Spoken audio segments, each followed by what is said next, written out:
ನಮಸ್ಕಾರ ಸ್ನೇಹಿತರೆ, ಈ ವಿಡಿಯೋ KPCL 2017ರ ಅಧಿಸೂಚನೆ ಬಗ್ಗೆ ಇದೆ. ಯಾಕೆ ಇನ್ನೂ ಈ ಅಧಿಸೂಚನೆ ಮುಗಿದಿಲ್ಲ, ಏನಾಗಿದೆ, 8 ವರ್ಷಗಳಾದರೂ ಇನ್ನೂ ಯಾಕೆ ತಡವಾಗ್ತಿದೆ, ಕಾರಣಗಳೇನು, ಬನ್ನಿ ಅಧಿಸೂಚನೆ ಹೊರಡಿಸಿದ ದಿನದಿಂದ ಏನೇನಾಯಿತು ಎಲ್ಲ ತಿಳಿದುಕೊಳ್ಳೋಣ. ದಿನಾಂಕ 3/8/2017ರಲ್ಲಿ ಸುಮಾರು 622 ಹುದ್ದೆಗಳನ್ನು ಭರ್ತಿ ಮಾಡಿಕೊಳ್ಳಲು ಅಧಿಸೂಚನೆ ಹೊರಡಿಸಲಾಗುತ್ತೆ. 2018ರಲ್ಲಿ ಪರೀಕ್ಷೆ ಕೂಡ ಆಗುತ್ತೆ. ಈ ಪರೀಕ್ಷೆಯಲ್ಲಿ ವಿದ್ಯಾರ್ಥಿಗಳು 100ಕ್ಕೆ 90ಕ್ಕಿಂತ ಮೇಲ್ಪಟ್ಟು ಅಂಕಗಳನ್ನು ಪಡಿತಾರೆ.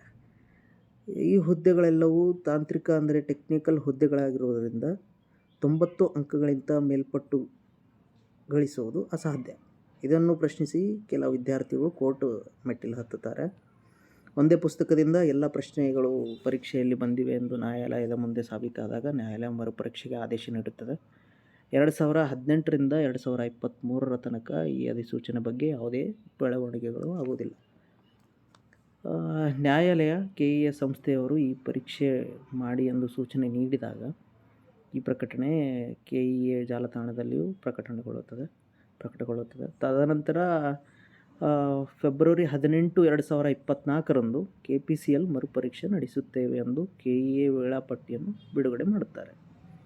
ಯಾರಿಗೆ ಈ ಪರೀಕ್ಷೆ ಮಾಡಬೇಕು, ಯಾವ ಅಭ್ಯರ್ಥಿಗಳು ಅರ್ಹರು, ಅಧಿಸೂಚನೆಯಲ್ಲಿ ಏನಿದೆ ಎನ್ನುವ ಮಾಹಿತಿಯನ್ನು KEA ಸಂಸ್ಥೆ KPCL ಮುಖಾಂತರ ಪಡೆದುಕೊಳ್ಳುತ್ತದೆ.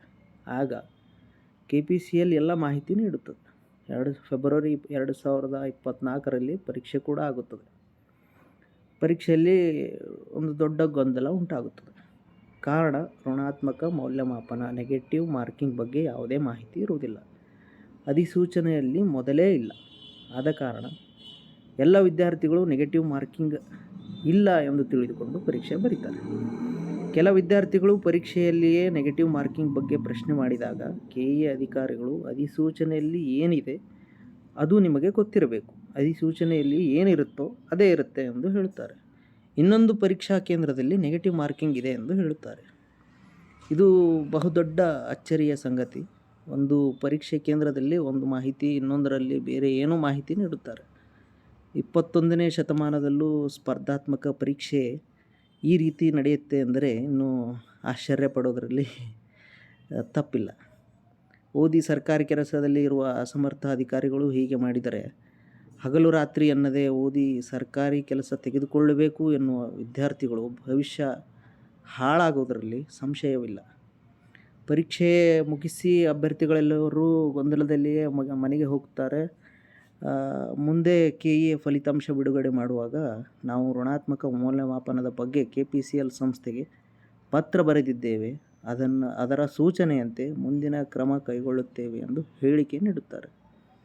KPCL ಸಂಸ್ಥೆ ನೆಗೆಟಿವ್ ಮಾರ್ಕಿಂಗ್ ಇದೆ ಎಂದು ಪ್ರಕಟಣೆ KEAಗೆ ಪತ್ರ ಬರೆದಾಗ ಫಲಿತಾಂಶದಲ್ಲಿ ಪ್ರತಿ ತಪ್ಪು ಉತ್ತರಕ್ಕೆ -0.33 ಮೂರನೇ ಒಂದು ಭಾಗದಷ್ಟು ಅಂಕಗಳನ್ನು ಕಡಿತ ಮಾಡಿ ಬಿಡುಗಡೆ ಮಾಡುತ್ತಾರೆ. ಮುಂದೆ ದಾಖಲಾತಿ ಪರಿಶೀಲನೆ ಕೂಡ ನಡೆಯುತ್ತೆ. ತದನಂತರ ತಾತ್ಕಾಲಿಕ ಪಟ್ಟಿ ಬಿಡುಗಡೆ ಮಾಡಿ ಎಂದು ಕೆಲ ವಿದ್ಯಾರ್ಥಿಗಳು KPCL ಭವನದ ಮುಂದೆ ಪ್ರತಿಭಟನೆ ಮಾಡುತ್ತಾರೆ.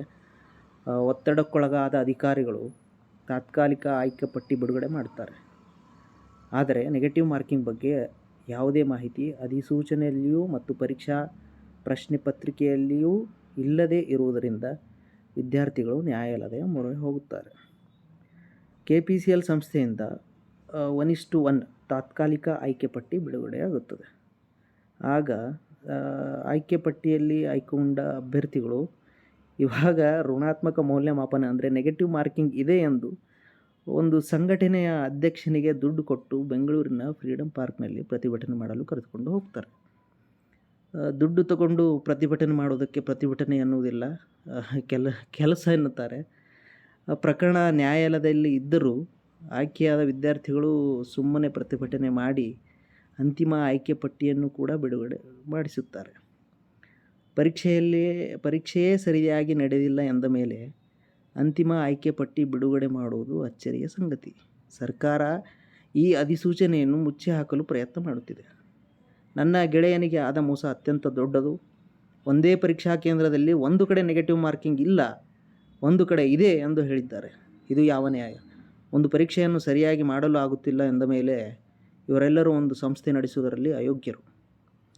ಅಂತಿಮ ಆಯ್ಕೆ ಪಟ್ಟಿಯಲ್ಲಿ ಅಸಿಸ್ಟೆಂಟ್ ಇಂಜಿನಿಯರ್ ಹುದ್ದೆಗೆ ತೆಗೆದುಕೊಂಡಿರುವ ಮತ್ತು ಜೂನಿಯರ್ ಇಂಜಿನಿಯರ್ ಹುದ್ದೆಗೆ ಆಯ್ಕೆಯಾಗಿ ಅಭ್ಯರ್ಥಿಗಳ ತೆಗೆದುಕೊಂಡಿರುವ ಅಂಕಗಳು 10, 11, 12. ಇಂಥ ಅಭ್ಯರ್ಥಿಗಳು ಸುಮ್ಮನೆ ಪರೀಕ್ಷೆ ಬರೆದು ಆಯ್ಕೆಯಾಗಿದ್ದಾರೆ. ಮರುಪರೀಕ್ಷೆ ಆದರೆ ಎಲ್ರಿಗೂ ನ್ಯಾಯ ಸಿಗುತ್ತದೆ. ಮತ್ತೊಮ್ಮೆ ಮರುಪರೀಕ್ಷೆ ಆಗಲೇಬೇಕು. ಪ್ರತಿಭಾವಂತರು ವಿದ್ಯಾರ್ಥಿಗಳು KPCL ಸಂಸ್ಥೆಗೆ ಸೇರಬೇಕು. ಇಡೀ ಕರ್ನಾಟಕಕ್ಕೆ ಬೆಳಕು ಕೊಡುವಂತಹ ಶಕ್ತಿ ಕೇಂದ್ರಗಳಲ್ಲಿ 8, 10 ಅಂಕಗಳನ್ನು ತೆಗೆದುಕೊಂಡು ಆಯ್ಕೆಯಾಗಿ ದೊಡ್ಡ ಹುದ್ದೆಗಳಲ್ಲಿ ಸೇರಿದರೆ ಮುಂದಿನ ಭವಿಷ್ಯದಲ್ಲಿ ನಮ್ಮ ರಾಜ್ಯ ಕತ್ತಲೆಯಲ್ಲಿ ಇರುವುದರಲ್ಲಿ ಎರಡು ಮಾತಿಲ್ಲ. ನ್ಯಾಯಾಲಯದಲ್ಲಿ ನ್ಯಾಯ ಸಿಗಬೇಕು, ಮತ್ತೆ ಮರುಪರೀಕ್ಷೆ ಆಗಲೇಬೇಕು. ಮುಂದೆ ನಮ್ಮ ಸರ್ಕಾರವೇ ಅಧಿಕಾರದಲ್ಲಿ ಇರಬೇಕಾದರೆ ಮರುಪರೀಕ್ಷೆ ಮಾಡಿ, ನ್ಯಾಯದ ಜಯವಾಗಲಿ. ಮರುಪರೀಕ್ಷೆ ಮಾಡಿ ವಿದ್ಯಾರ್ಥಿಗಳ ಭವಿಷ್ಯ ಉಳಿಸಿ. ಧನ್ಯವಾದಗಳು.